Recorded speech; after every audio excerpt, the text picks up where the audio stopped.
Hey, Magic Toaster here. I wanted to do a little something different today. I wanted to talk about how I first learned about Energica. Because I know Energica is very niche and barely anybody knows about it. And I was just kind of wondering, how did you learn about Energica? And all the other Energica creators, I'd love to hear your stories as well. I mean, this is kind of one of those things like no one really talks about. Like, how did you find it? How did you learn to love it? How do you learn about electric motorcycles in general? How about Zero? How about the Livewire? It's just crazy. Anytime I go to the Harley dealership, everybody thinks that my ego is the new Livewire as I charge up. Hey, at least I get to tell them a little about what it is. So, without further ado,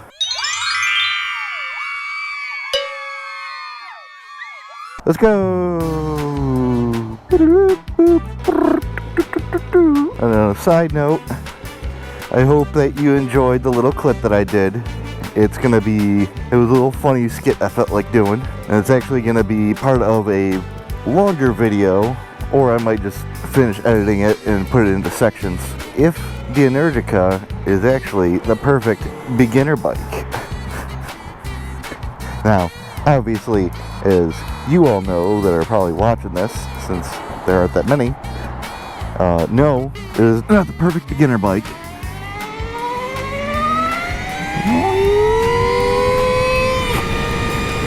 I mean, I could have went with so many different motorcycles.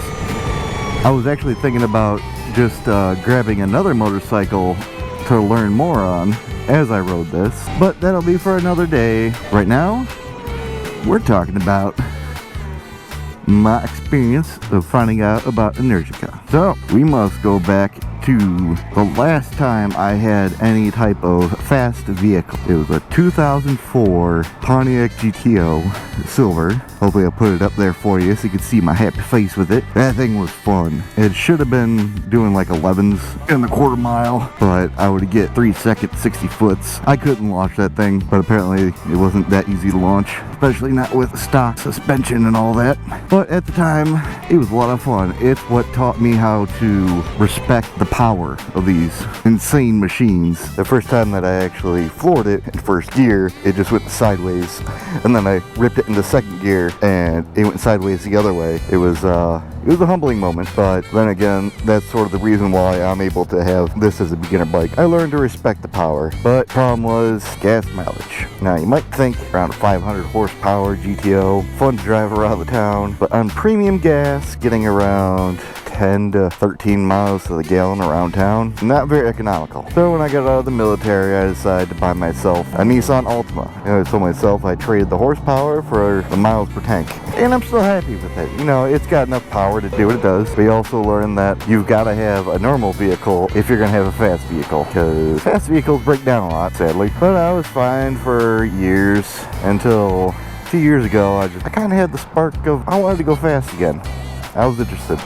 I love just the feeling of the G-forces just pushing at you as you scream through all the gears. My problem was I didn't have tons of money, so I couldn't afford anything special. I really wanted a Nissan GTR. I love that thing, but nowhere near being able to purchase that. And then I kind of got into RC cars, which, yeah, I know, seem kind of childish, but I've got an RC car that is much faster than this bike. A lot. And probably tops out the same speed. I'm gonna have to do a draggy for that. So I had a couple RC cars. I spent a little too much money on it. It was alright. It was fun having, you know, the speed.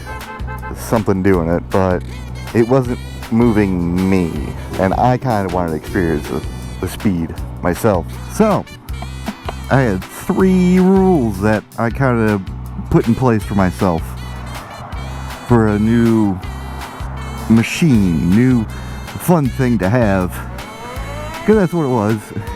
It was just, oh my god, so fast. So it had to be around $10,000, and it needed to be electric because all my RC cars were electric, and my brother has this Tesla, and it's just so much fun that, well, I needed it. And it needed to be, well, fast. you know, I would say, you know, I wanted a 10-second vehicle or something like that. So I went searching around. One of the first things I actually found was an electric scooter. Now, this isn't any normal electric scooter. This is one of those electric scooters that you'll see people riding around just standing up. But it'll do 80 miles an hour and burn out both wheels as you go forward. Because yes, it was a two-wheel drive scooter. So I thought to myself, oh, that'd be kind of cool. Maybe I could ride around town, do this and that. I don't know about the laws at the time, but now I realize that would be really dumb. And I can just imagine how much more harsh of a ride that would be than this motorcycle. Because I don't know if you could tell from my previous videos, but it is not fun hitting bumps.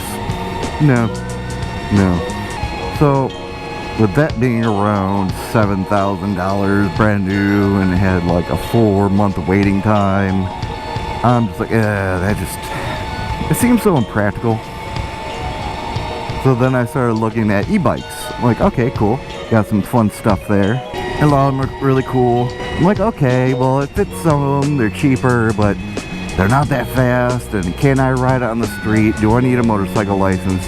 What can I do that's the least amount of work, pretty much? Yeah, it just didn't seem like enough for me.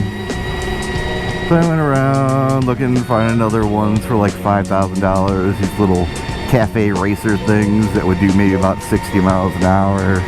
Like, well, you know, that's starting to get into the motorcycle aspect. Then I started to find actual electric motorcycles. I didn't know they exist. I thought this was some sort of technology that was like 20 years off in the future. You know, maybe I'd have my Tron bike by then, but I never saw any.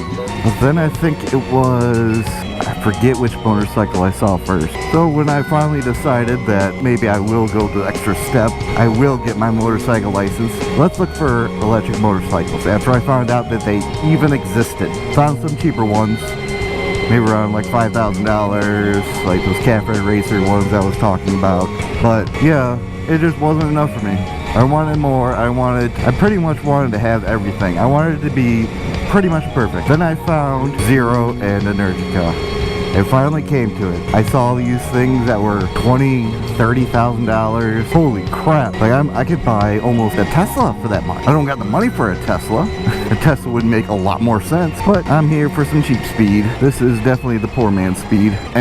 So after being told that making a $20,000 payment on a new motorcycle wasn't the greatest thing for me, mind you, I'm not very good with finances, but after a little bit looking around, I actually found that this motorcycle used over in California. But at that time, I'm also looking at all the Energica channels I could find. There's mostly two that I found back then before I got it. It was New Zero Land and Lex Summer. And I just love their videos. I love that they broke it down into everything I could understand, because sure as hell they thought like me. It's like, I just want to hear the data. I want to hear all the points. I want to hear the good. I want to hear the bad. I want to be able to make a decision on my own using those metrics. And after finding out that this thing had DC charging, that it had different modes, because I first started off on eco mode as I went through my neighborhood. It was still a little chilly out back then, so I only went about 15-20 miles an hour just to learn how the bike rode. And you know, it was definitely scary. I dropped the bike in my driveway. I actually had to go get my neighbor to come help pick it up because it was just laying completely flat, and there was still snow on the driveway. We had a lot of snow this past winter. But yeah, thankfully I got such an awesome neighbor that he came over and helped me pick it up. I felt embarrassed, but you know, and there was, let's see there. Brake handle broke, and the brake lever for the rear brake, it got bent, and it turns out my right handlebar was bent too.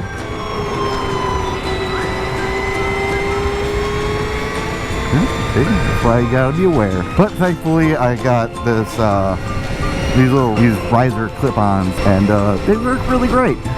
And now that I got two straight handlebars again, and as they don't offer too much extra comfort, but at low speeds they help out a lot. Like, I'm able to do a lot more maneuvers, that, or I'm just getting a lot better at driving this, which I think is also true. Being able to just do these maneuvers.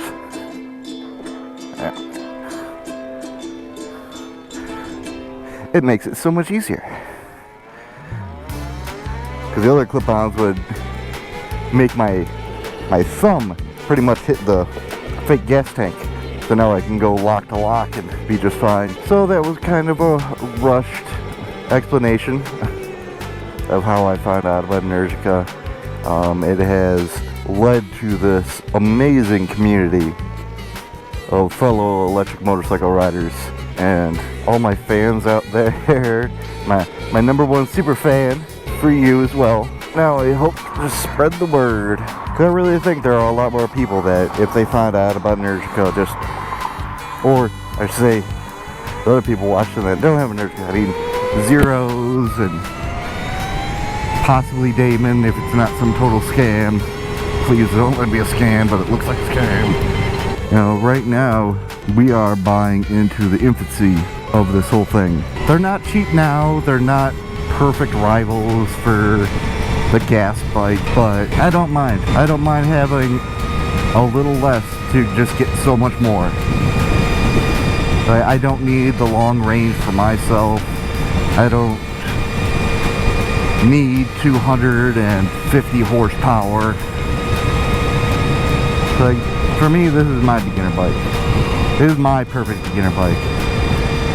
If that answers the question to, is this the perfect beginner bike? Well, hey, it's mine. And I love it. I feel like I'm still dreaming with this. It's improved my life and just brought me into a community that I'm just so happy about. And also, tell me what you think about this mic, because it might be something a little different than you're used to.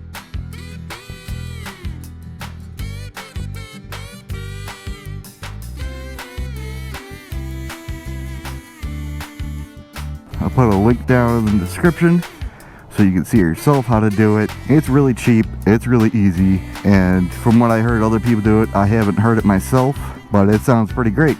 Because the little lapel microphones, they're a little too sensitive, so you just kind of outpower them when you put the mic right next to your mouth. Whew.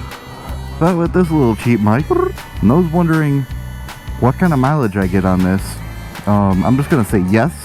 As I think, what was it, Bentley or Rolls Royce? It is adequate. It does enough for what I really want to do, which is right around town. I'm not really going to be doing a whole lot of highway just yet.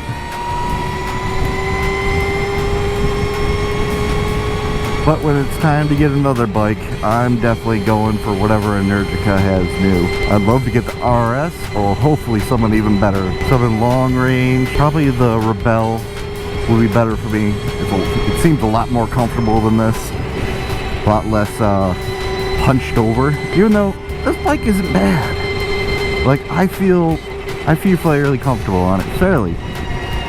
Just, man, just the seats. Cross region, when you brake hard, oh god, it hurts. I don't think I'm gonna put that part in, but yep. Well, that's all I gotta say. Let's see if there's any fun things out there. And do know that I will be coming out with a lot more videos, so if you want to see them, please subscribe. Really appreciate it. It'll help you see when these videos come out. And what does it hurt? I mean, what are you really gonna do? Just have an extra video on your subscribe page? Okay. And I don't mean to, you know, beg and plead.